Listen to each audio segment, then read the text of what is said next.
उनके ख़त और आप की 167वीं कड़ी 167th एपिसोड लेकर मैं एक बार फिर आपके साथ आपके सामने। आज जो मैं पढ़ रहा हूँ ये कोई लेटर नहीं है बाबूजी साहब का, ये एक संदेश है, मैसेज है। ये मैं पहले भी पढ़ चुका हूँ और जहाँ तक मुझको याद है ये मैंने जनवरी में ही पढ़ा था, दिसंबर या जनवरी में। ये मैं दोबारा पढ़ रहा हूँ। दोस्तों, मेरा अनुभव ये रहा है कि बाबूजी साहब का चाहे लेटर हो, चाहे संदेश हो, किताबें हों, चाहे वो चारी जी साहब की हो या दाजी साहब की, हम उसको जितनी बार पढ़ते हैं उतनी बार नए मीनिंग, नए आयाम हमको समझ में आते हैं। मैं एक अपना पर्सनल अनुभव आपके साथ शेयर करता हूँ। सन 2013 में जब मुझे एक अवसर मिला दादी साहब की तरफ से कि मैं बाबूजी साहब के लेटर्स पे काम करूं, तो उस समय उन लेटर्स की क्या अंडरस्टैंडिंग थी मेरी, और आज जब वही लेटर्स मैं दोबारा पढ़ता हूं तो एक नई चीज़ समझ में आती है और मैं अपना सर पकड़ता हूं, oh my god, this also is there. फिर कुछ समय बाद पढ़ता हूं तो फिर समझ में आता है, oh my god, this too. ये मेरे अपने अनुभव हैं और जहाँ तक मुझको लगता है हम सभी के यही अनुभव होंगे। बस उसी चीज़ को ध्यान में रखते हुए ये संदेश मैं दोबारा रिकॉर्ड कर रहा हूँ। इसका टाइटल है सद्गुरु का संदेश। देहधारी को तकलीफ ही तकलीफ है, फिर भी हम देह के इस कदर पीछे पड़े रहते हैं कि ये चीज़ आखिर तक नहीं छूटती, बल्कि फिर पैदा होने को जी चाहता है। ये और बात है कि मालदार घर में पैदा होने को जी चाहे या किसी राजा के यहाँ, मगर भाई जहाँ पर कि नाम आ गया तकलीफ शुरू हो गई, चाहे वो कितनी ही सूक्ष्म साँचे में ही क्यों न से ढली हो। किंतु हमारी महफिल कुछ और ही है।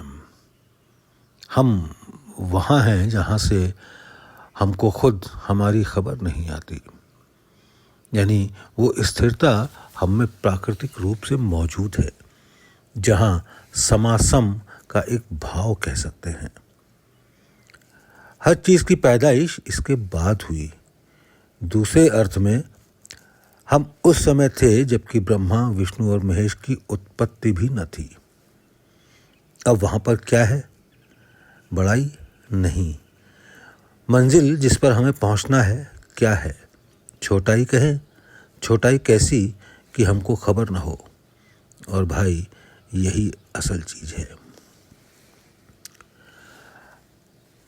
अगर हम अपने आप को बड़ा समझते हैं तो उस बड़ाई में जिस पर हमें पहुंचना है हम एक दीवार हायल कर लेते हैं, खड़ी कर लेते हैं, जो सद्दे राह बन जाती है। सद्दे राह मीन्स बाधक, मार्ग की बाधा।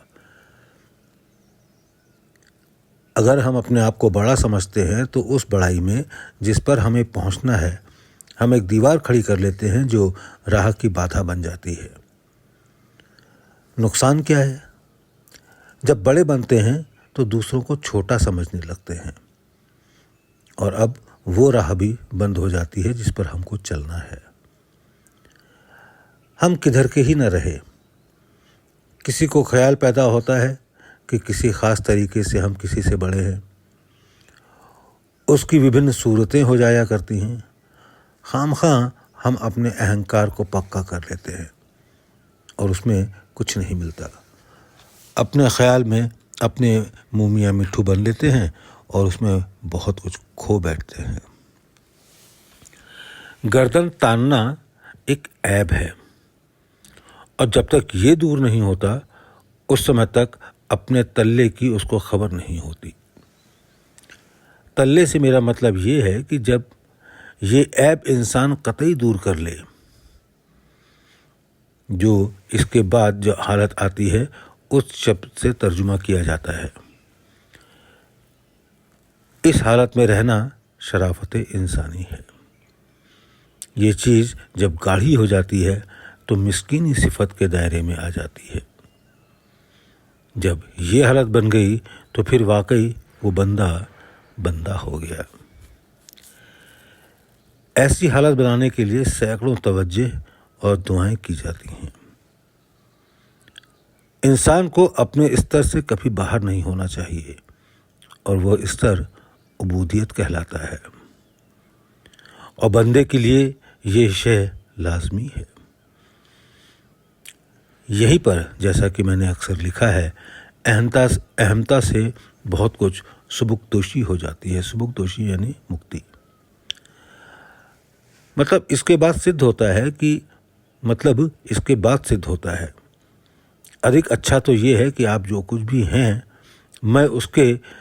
आप उस तरफ जाएं, यानी कोई चीज़ ऐसी ना रहे जिसका रुख उसकी तरफ ना हो जाए।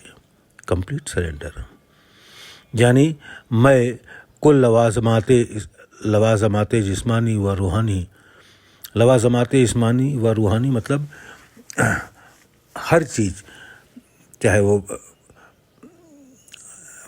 किसी भी तरीके का पदार्थ हो, कोई भी चीज़ हो हमारी, उसको उसके सुपुर्द कर दिया जाए।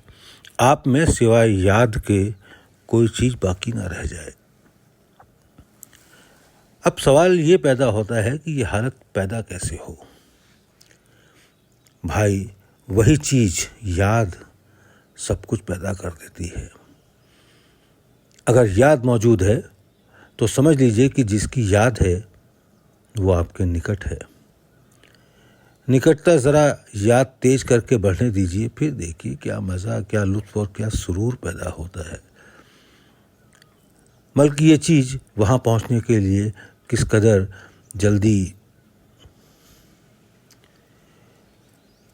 जल्दी करती है। जब ये चीज़ इस हद तक पहुँच गई जहाँ से शुरुआत है, यानी कहीं उसने इस मैदान, क्षेत्र या दायरे को छू लिया, समझ लीजिए कि यार के दरवाजे की कुंडी खटखटाने लगे। जब उसकी समझ में ये आ गया कि वाकई ये मेरा तलाशी है, खोज करने वाला है, मोहब्बत करने वाला है, तो ये लाजमी शर्त हो जाएगी कि वो आपके निकट आए और उस बंधन को तोड़ दे जिसने मकान के अंदर जाने से आपको रोक रखा है। भाई, करके तो देखो, तब मालूम हो जाएगा कि ये चीज़ क्या है। अब यह बात हासिल होने लगी तो आप ईश्वरी गुणों को प्राप्त करना लगेंगे। आप सिफ्त पर पहुँचे, यूँ कहो कि धूप में आए। मालूम हो गया कि रोशनी सूरज की है। इससे पहले हम अपनी सिफ्तों की खबर थी। सिफ्त मीन्स क्वालिटीज़। आपकी तैराकी अब उस चीज़ में होने लगी जो ईश्वर के बिल्कुल बाद है, यानी ठीक उसके बाद। यहाँ तक तो आ गए, अब और आगे बढ़ने की खुशखबरी मिलती है। जब याद इस हद तक तरक्की कर जाती है कि उस याद का भी पता न रहे, तो याद की शक्ल दूसरी हो जाती है और ये उससे आगे बढ़ने पर पता चलता है। जिसको जितना होश है उतना ही वो बेहोश है। इसको और खोलना कब्ल अज वक्त होगा, यानी समय से पहले की चीज़ होगी। इसकी खुशखबरी उस हालत पर आने पर उस समय मिलेगी। अब आप वहाँ आने के लिए खुद ब खुद प्रयत्नशील होंगे। वैसे सीधी सादी बात तो ये है कि जो कुछ है, जो कुछ हो, सब कुछ उसको दे डाले। शीश दिए यदि हरी मिलें तो भी सस्ता जान। बुजुर्गों ने तस्लीम व रज़ा की हालत को आत्मसमर्पण समझा है। तस्लीम माने स्वीकार करना, रज़ा माने मर्जी। बुजुर्गों ने तस्लीम व रज़ा की हालत को आत्मसमर्पण समझा है। अब एक नुस्खा अब मैं बताता हूँ। बस तड़प उस तक पहुँचने की, अगर शुरू में असल पैदा ना हो तो उसकी नकल ही करे। दीवाने की कोई शख्स नकल करता रहे तो वो लाजमी तौर पर दीवाना हो जाएगा। इसी तरह यदि उस तक पहुंचने की तड़प की नकल ही इंसान करता रहे तो आखिर में असल प्राप्त होकर रहेगी। आमीन। रामचंद्र।